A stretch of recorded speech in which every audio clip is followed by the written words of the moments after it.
Hi sports fans, it's Mary Satoli from the Follow Your Bliss Foundation. You guys will have no idea how difficult it was to get this video accomplished today. I started hours ago, and of course Microsoft just did an update, and every time they do an update it knocks my webcam offline. This happened the last time, and then I call my tech company to help me figure out where the device went or whatever happened to it, and I got a guy. He went through this whole ordeal that we didn't even need to go through. It was a 5-minute fix. I called another technician back after going round and round. He kept telling me the camera was not compatible. And I'm like, then if it's not compatible, how have I done all these videos? So anyway, I have to get my rant out there about Microsoft just because it's Microsoft, and I wouldn't have the camera in the first place if they hadn't insisted on Windows 10, and then my Logitech camera didn't work, and it's a whole long spiel. So anyway, so now that I'm over my doggy meltdown a little bit, I wanted to get into today's subject. And a little bit of this has to do with I've had a lot of calls lately and emails and posts. A lot of people really struggling with tapering, and I think a lot of you all just don't know, like I didn't, that you need to slow down the taper at the end. You need to reduce the amount of benzos or whatever drug you're cutting, sometimes by a substantial amount. So if you are taking 10 milligrams and you have cut half the dose, you are now taking 50%, or you're cutting 50% of the original dose. If you're going down by even 1 milligram of that a week or a month or whatever, however you're doing it, then it's a larger percentage of the original dose. So I want you to contact me if you need some help with this. I'm putting together an entire recovery program. This is what I'm hoping to build a platform for our healing center, which is going to be down the road a bit. And I know not soon enough for some of you who need the nurturing and the understanding and compassion, because that's what I think is missing for all of us, is that we feel so lost in this system, medical system, that is embracing all these drugs, and the doctors aren't listening to us, our friends and family aren't listening to us, and we're going through this horrible ordeal that's, in my opinion, worse than having any other kind of disease, because you have no label for it. There is no one that is getting it, so you're not getting any compassion, and people are basically telling you to cowboy up and go back to work or do whatever you got to do. And I think this is the basis for our whole social disease that has kind of prompted the need for all these drugs. We're disconnected from each other and families, and it's kind of an every man for himself thing. I know I've had a couple emails of people who, told me that they were just doing stuff that they absolutely hated for work.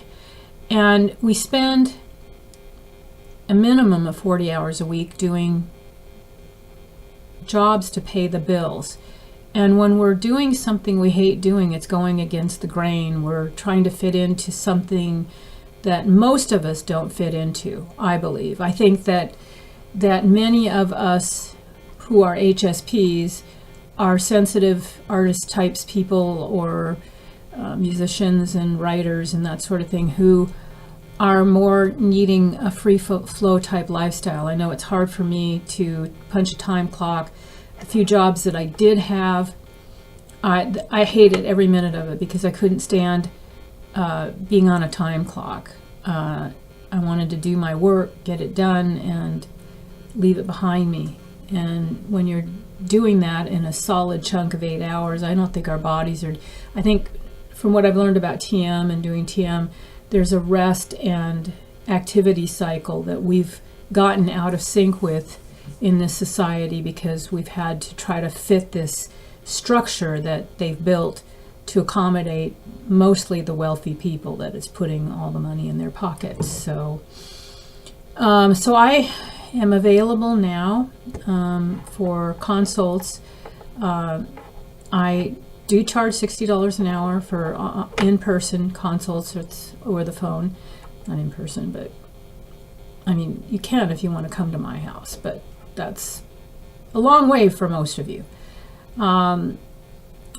I know that a lot of you have been hit hard financially by this, and you really need a lot of help, and it's draining your families, your friends, and I have been there. So I try to work with those people a little bit by taking donations of what you can afford, that sort of thing, because I don't want people to not get help with this, because it's a difficult, really, really difficult, challenging life event to get through by yourself without having someone who's been through it, or someone that has enough compassion to understand the difficulties associated with this process. So I wanted to touch a little bit on kind of what I got out of going through this horrible ordeal, because there's an upside to it. When you come the other side, there is an upside to it. I went inward for about 7 years, as many of you know, through this process, because I'm coming off 3 of actually I came off 2 drugs already, Lunesta and Benzos, and then the Phenibut, as you know, which is an over-the-counter, which I've tried to discourage everyone from doing because it still messes up your GABA system. And even though it's GABA B, it's still GABA, and that's responsible for your neurotransmitter system that calms you. So you get, no matter which one of them you're coming off, you still get a flood of glutamate and other issues because the chemicals are all messed up. And I'm doing pretty good. It's not anywhere near as bad as the benzo. Nothing is as bad as the benzos in my opinion, but it still has its challenging days if I get too much going. So I have to sort of set boundaries. Like, I can't just take random phone calls from everybody, and I have other work responsibilities, my business, and so I do this because I want to, and I enjoy it. I think this last year, in fact, we are celebrating our 1-year anniversary this month of the Follow Your Bliss Foundation. Woohoo! And it was when I had to find some reason to keep going, because I had just come off the Lunesta. And now I just realized, after mixing my Phenibut liquid, that I had actually mixed it wrong and jumped from a huge dose last winter while I had pneumonia. So I was going through horrendous withdrawal off that and had no idea that it was contributing to my issues with the pneumonia that were just debilitating on so many levels. So it was really challenging. And now I'm down under... I'm about 2/3 of the way, I think, or pretty close to being done, and I will be glad when it's all over with. As you guys all know, I'm tired of being chained to the, the cutting process. So back to the things that I learned and came out of this with good things. I learned who my true friends were. I learned who my soul family was, because my blood family was not there for me in any way, shape, or form. I think it's hard for a lot of people to understand it, and I get that, but I've had a lot of friends who have been there for me in ways that I never imagined, and I met a lot of new friends in the process of coming off that I will value the support that they gave me the rest of my life, because I've almost got my entire life back to some degree. It's still challenging some days on certain levels, but I'm back in the flow of things and doing my music again, and I never dreamed that any of that would be possible. And I know a lot of you feel that way, and I get that, because it's just like I'll get emails that just,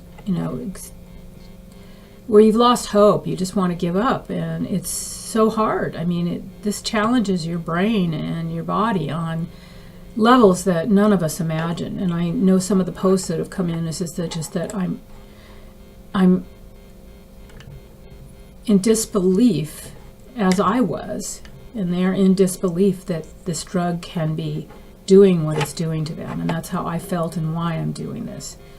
But a lot of the things that I got out of this were, I slowed down a lot. I paid attention to detail more, and when I was getting red flags or question marks about things, I paid more attention instead of barreling through everything like I had been. And I think that's one of the beauties of coming out the other side, is because your life is more in a flow. Because if you do the work, and there is work involved in coming off these drugs, as you know, because as I said, there's a reason we all ended up on it. We never really learned how to manage our anxiety and our stress patterns very well, and we're sensitive people to begin with, so it makes us at more risk for ending up. And of course, the pharmaceutical companies are cramming drugs down our throat, and they conveniently were there providing everything that we were begging for, which is a quick fix. And as we all know, there isn't one after coming off benzos. It's just, you got to grit and bear some things in life, and it's not always easy to accept, because you wonder why it has to be this hard. So I came out of it with a profound sense of enlightenment that I think a lot of people have mentioned to me. You feel like you know there's something that exists outside the physical, tangible world, because you unplug from the world for such a long time, and you're not really in it the way that you used to be before withdrawal. You're in it in a way that is more subtle. I don't feel like I can go back at the world the way that I did before benzos, because it's just too intense for me. And not just because of my sensitivities, but just because in general that I don't like it. I don't like the system that we've built. I don't like the technology that we've had crammed down our throat. I like technology, but I have to keep it in check and balance, because I get overwhelmed, like the thing this afternoon with the technician.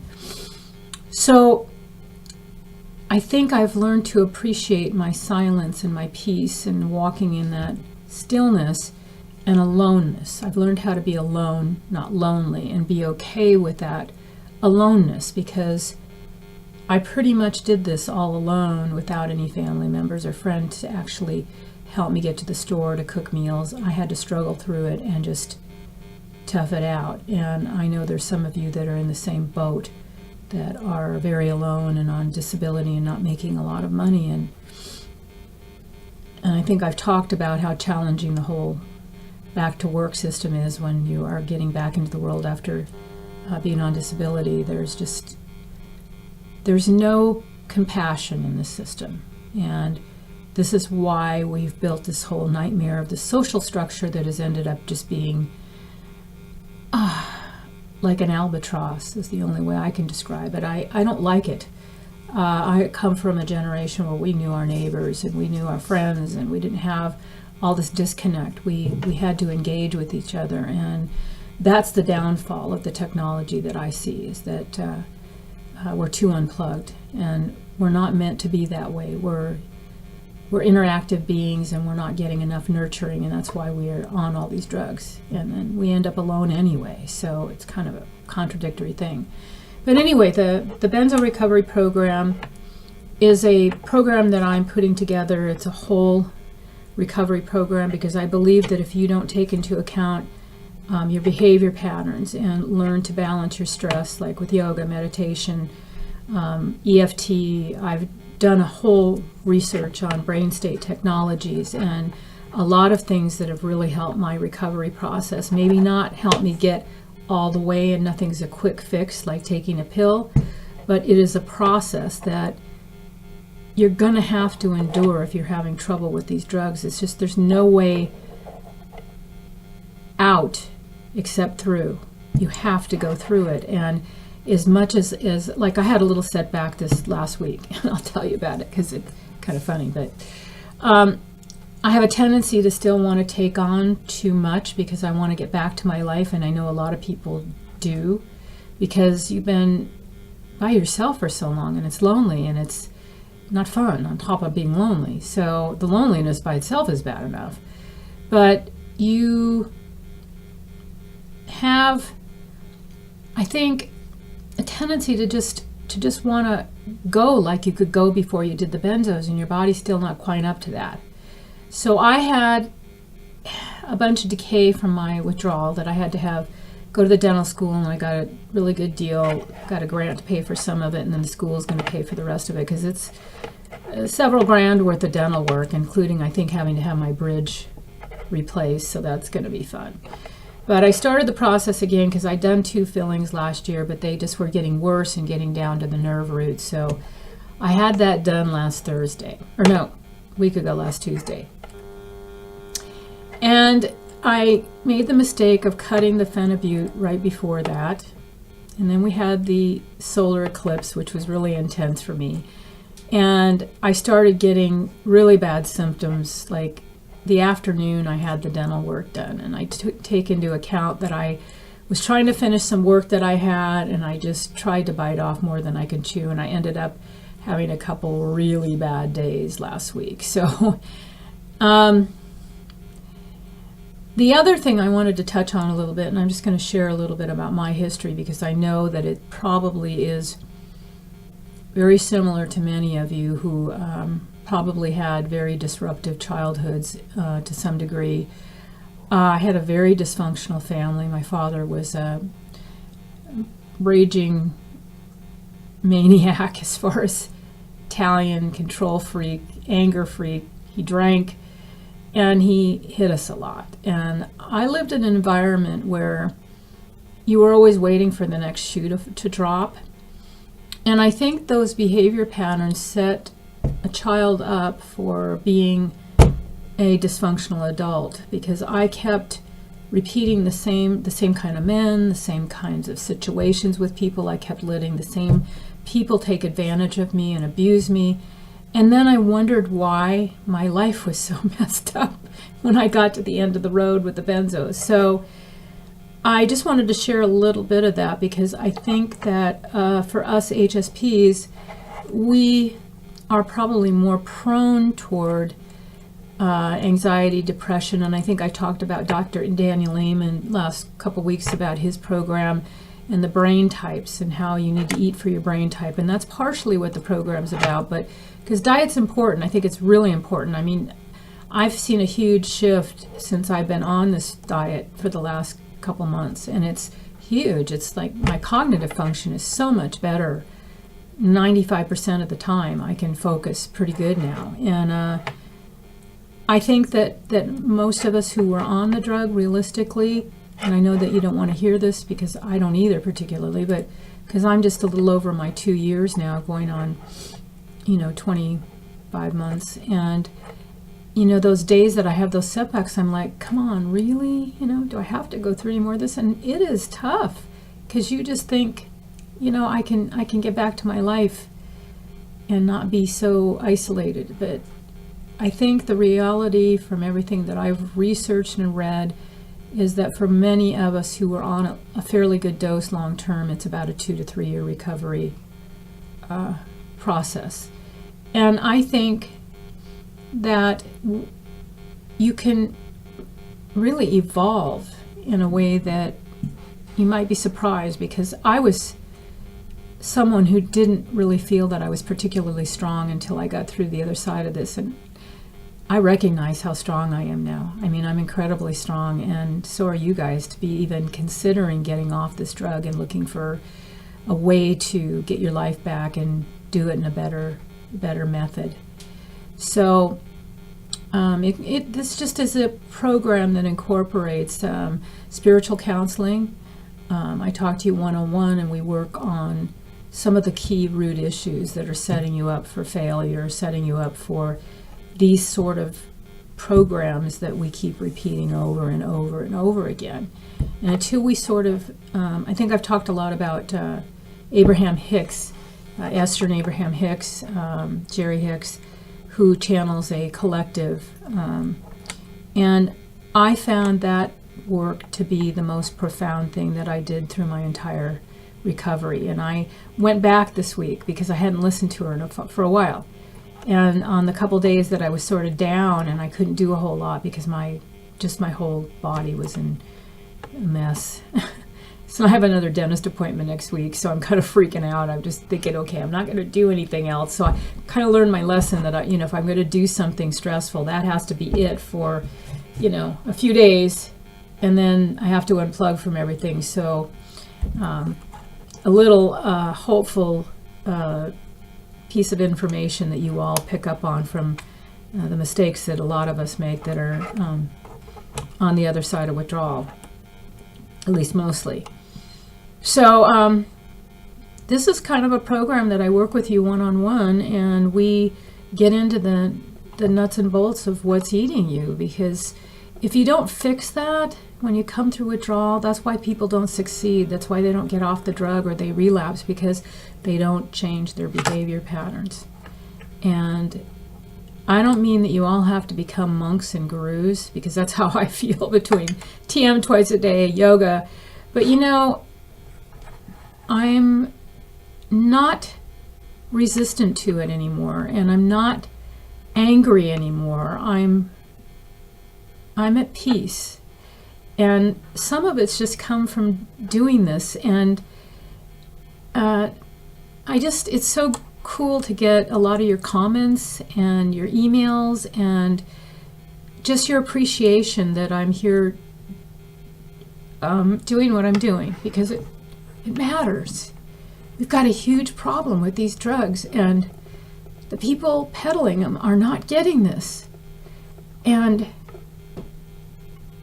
it really breaks my heart that I need to change it.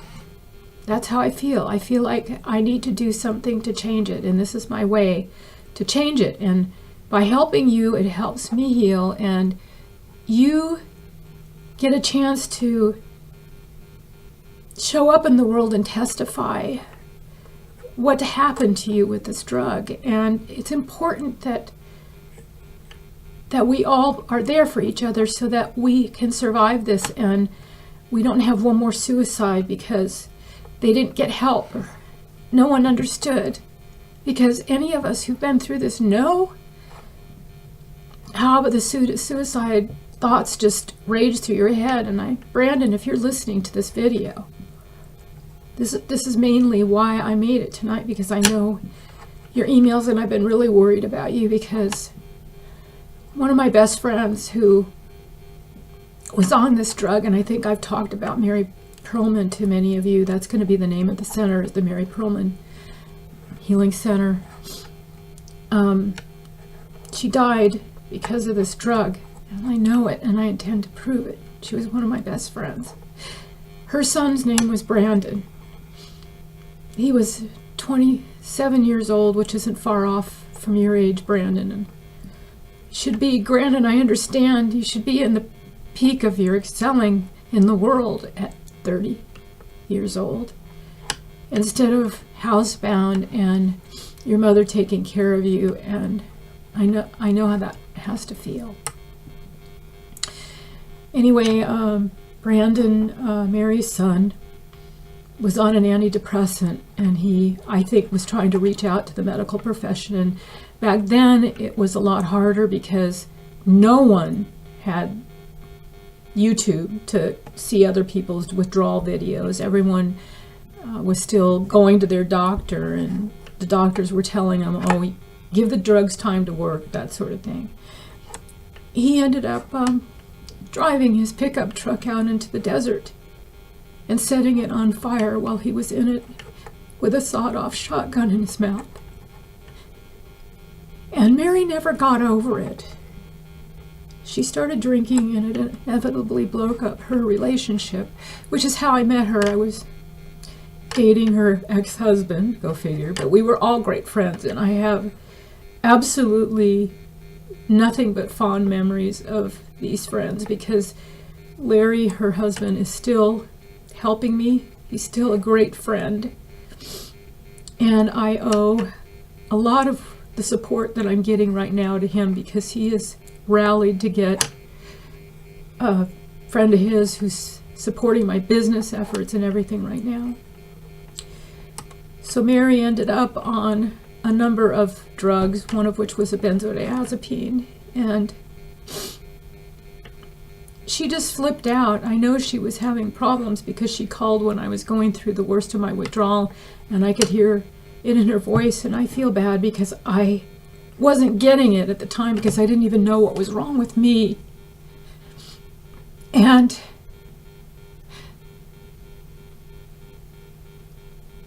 she had brain atrophy from the drug, and they've linked this now. I've read articles from the British medical journals that they suppressed back in the 1980s or 90s about this information. She tried to commit suicide. She took a gun to her head and she missed. She blinded herself in the eye, and they ended up putting her on suicide watch in the hospital. And I'm telling this story, Brandon, for you because I'm really worried that you didn't get back to me. I don't want you to give up. There's people here for you. And I'm not going to go away. I just want to make sure that you're okay. So please email me or contact me or something. He's freaking out about the liquid not working, and I know because I went through that too, and I didn't think it was going to work. And it did. And so I'm here to encourage you. So anyway, Mary was in this mental health hospital on suicide watch, and she ended up dying anyway because of the brain atrophy from the drug. And I was in really bad shape. This was in 2013 when I was starting my descent off these drugs, and I was really sick. And when I got the news, I didn't put it all together until about a year ago when I got off everything and I started seeing the number of YouTube videos that were increasing with this. And I'm sorry, I'm just really emotional tonight because I know I've had just so many emails and calls about how many people are really struggling with this, and something needs to be done, and I'm doing everything that I can do. So anyway, I wanted to share that because I'm hoping Brandon is listening, and for those of you who are listening that are even having suicidal thoughts, it's all normal, and you need to talk to somebody if you are, because as we all know, there's been a lot of suicides because of this drug, and it's hard for all of us because I don't have any more suicidal thoughts. I'm grateful to be alive. I'm grateful that I made it through. And I do gratitude work every day, how glad I am to be off these drugs and how grateful I am to have this nice little place to live and a business partner that's supporting my music app. And Barb, I want to thank you if you're listening, because, you know, I never would have gotten the idea for this because you told me my voice sounded like I need to be singing to kids, and that's what it is. It's a children's music and game app, and I never would have come up with the idea. And Barb's another Benzo buddy warrior that is in protracted withdrawal after being off the drug for quite some time, and I haven't heard from you in a while, but contact me and let me know you're okay, because I know you were struggling the last time I talked to you, and we all go through it. It's impossible to not have horrid, wretched thoughts coming off this drug. It's okay because we've all been there and we understand it. So my program encompasses spiritual counseling because that's what you need. You need somebody to help you ground. I have to ground myself every day because sometimes the stress just gets to me. Like today with the technician, I was just yelling at the guy on the phone. I felt so bad with the guy that finally fixed it in 5 minutes because I'm like, why didn't this other guy do it? It took him 3 hours to do something I could have done in 5 minutes. I would have had this up 3 hours ago. But that's what happens in life. And when you've got a short fuse anyway, like me, because I'm like my dad, and when you've been through withdrawal and you're agitated a lot of times because you're trying to stay calm in a world that's not very calm anymore. There's nothing calm about it. And I think there's a lot of fear. You know, it's like the media is like cramming all this fear down our throat, and we need to just ignore them and start a whole new world. because that's the only way we're going to fix it, is to just start over. Because their way isn't working and I'm not playing their game anymore. I'm going to start my own country. Anybody want to come? You know, and I think that's what this is all about with this whole drug phenomena, is that we all got addicted to it. There's hundreds of thousands of us. And it's because we're trying to adapt into some crazy system that we don't belong. We weren't meant to be going 40 hours a week. We're meant to rest and have interconnection and all these things. And that's what my health center is going to be about, to teach those lifestyle skills and how to eat and how to interact and how to love each other, because we're not loving each other. We're beating each other up every single chance we get because we're so frustrated and angry and we don't know where to take it.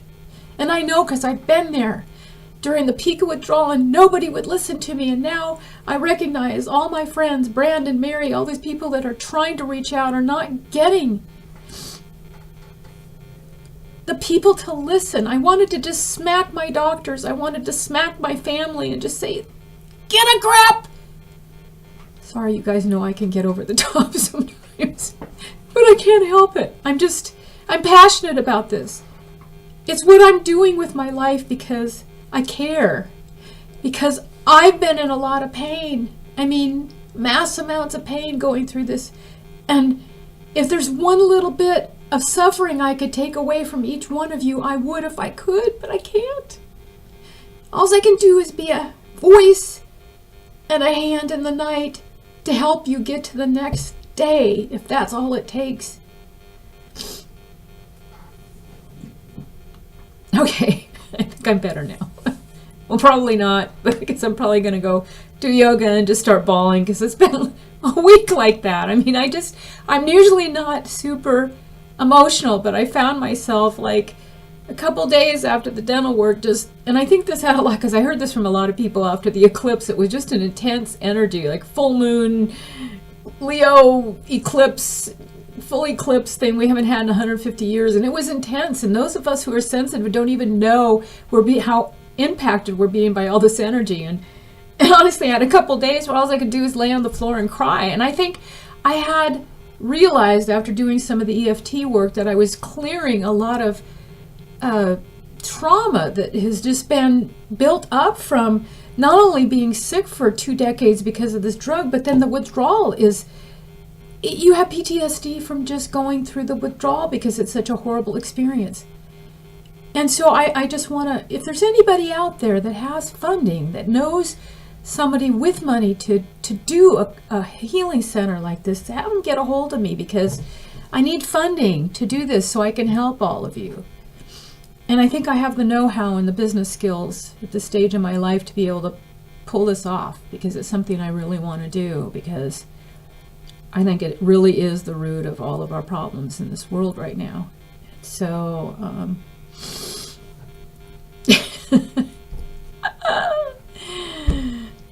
don't you just love it? Anyway, here I try to, part of my, as you know, my reasoning for getting into doing all this was because I got so tired of watching depressing withdrawal videos on YouTube through my entire, I would turn them on and I'm like,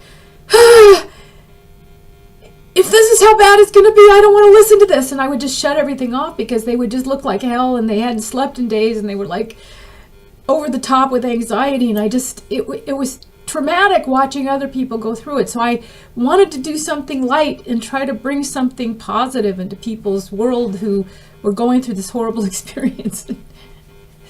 So I don't mean to get all intense on you guys, because I know some of you are watching it and just looking for any shred of hope that's going to get you through. And it will get better, I promise, because I had one of the world's worst withdrawals. I had a triple cross tolerance. And it just sucked. The whole thing sucked. So,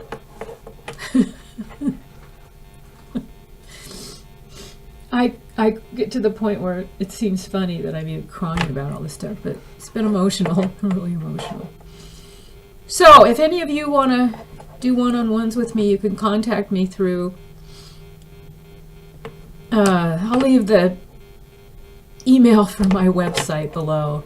I have a phone number on the nonprofit line, but as you know from my video last time that I alienated a Benzo person because I hung up on him and threatened to take him to the FCC because I was stressed out and I was getting all these sales calls on the nonprofit line, because that's different from my private phone.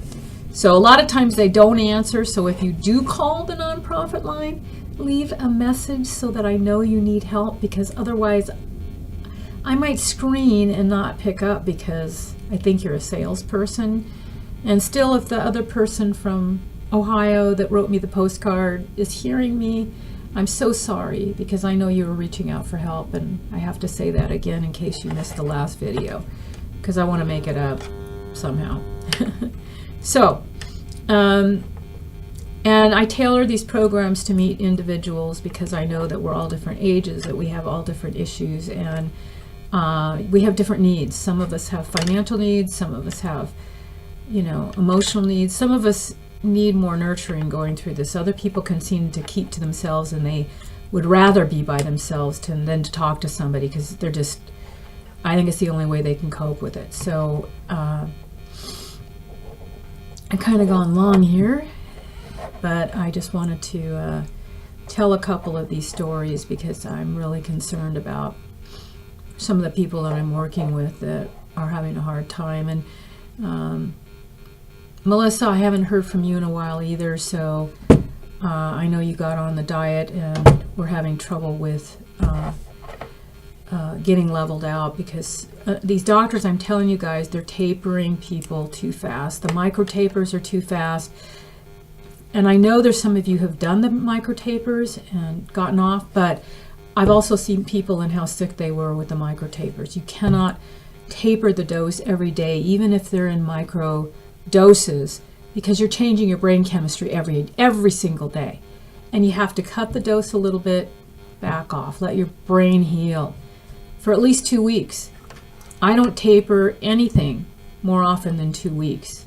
Maybe in the first stages of benzo with taper I did because I didn't know. And I found out the hard way because I was going too fast. So I was more functional a lot of the time. I mean, for me to be able to write 3 screenplays and the amount of music that I did, it has to be some kind of testament that the slower taper did help, because I have pretty good cognitive function now. I have my days where I still walk into a room and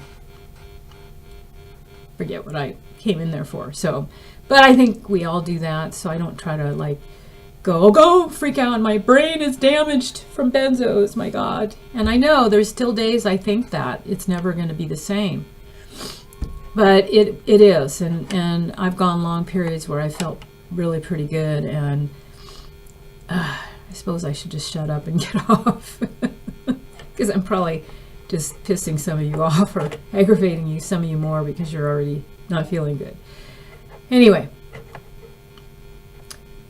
call me or email me if you need services. And even if you don't have the money, email me, tell me your situation, and I'll see what we can work out. Okay, because I want you guys to survive this and go on to help other people, or do whatever you do in the world the best, because that's what I'm here to help you do, is find your true light, your inner passion, like I have with music and my app, because it's giving me everything to keep going and get up in the morning for now, which was nothing a while ago. So, okay, I love you guys, and stay the course. Till next time, we'll talk to you soon. Bye.